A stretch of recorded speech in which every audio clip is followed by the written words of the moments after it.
Today we've got a 2017 Cadillac XT5 with a failure you don't see every day. Customer states they were driving down the road when the driveshaft fell out of the vehicle.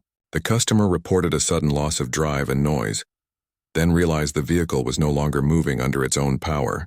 When the vehicle arrived, the driveshaft was missing entirely. It was not recovered from the roadway. We inspected the underbody and surrounding components and found no signs of impact damage. No bent brackets, no collision marks, and no evidence of road debris contact at this time. Further inspection revealed the issue. The transfer case output shaft splines were completely stripped. With nothing left to hold the driveshaft in place, it separated from the transfer case. At this point, the vehicle is missing the driveshaft and the transfer case is internally damaged. With the spline stripped, the transfer case cannot be reused.